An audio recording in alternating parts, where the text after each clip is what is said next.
Thank you for joining me today. I'm Gregg Ramirez, Emergency Manager for Clackamas Fire. Today I'd like to share with you things you can do to prepare yourself, your family, and your community for disaster. Disasters can take many forms and strike our community at any time. Following a disaster, the response from first responders can be delayed by hours or even days.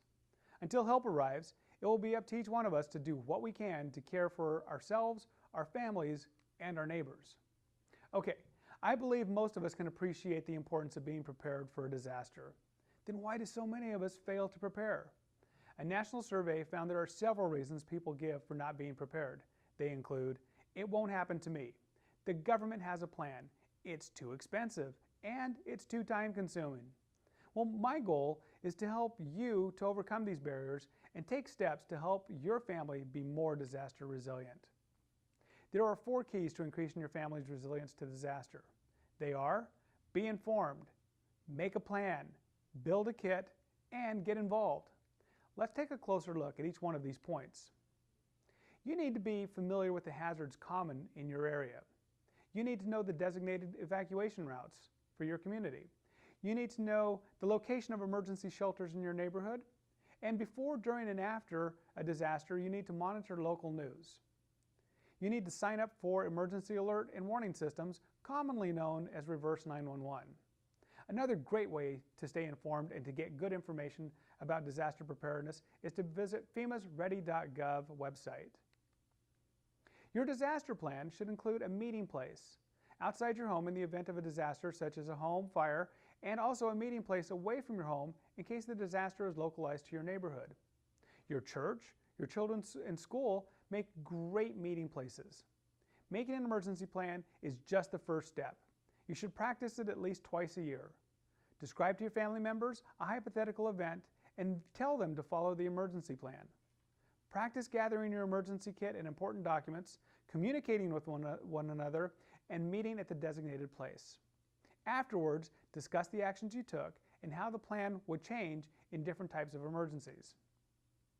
One of the most important parts of your plan is the family communication plan.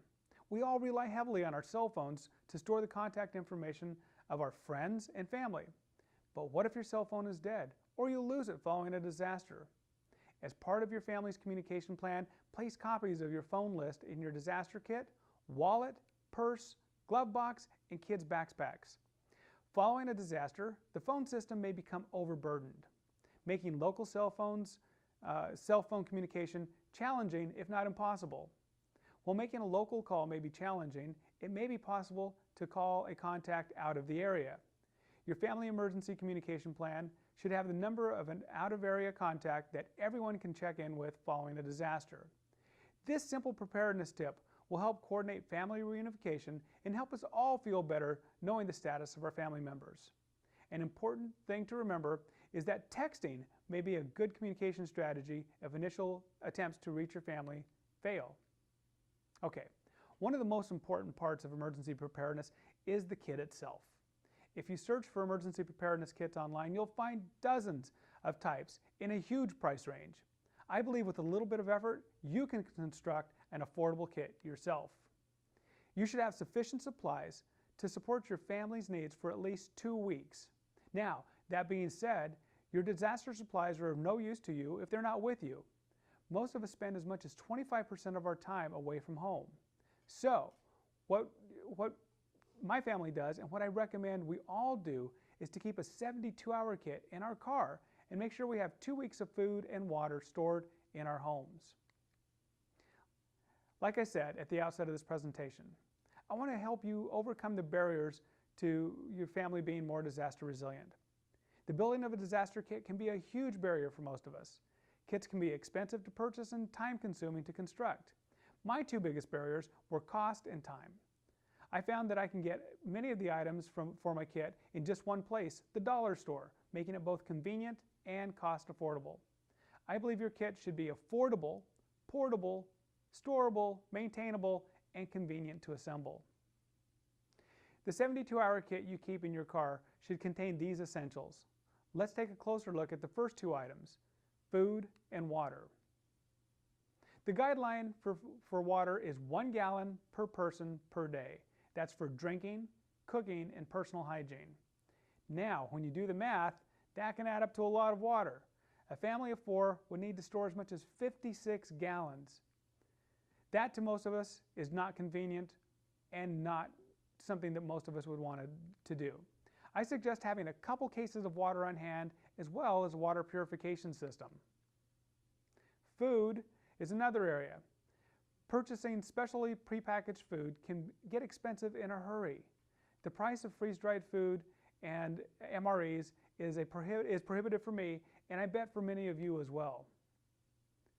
Instead, I stock up items I find on sale. Nothing fancy, but they have a decent shelf life and they are more affordable.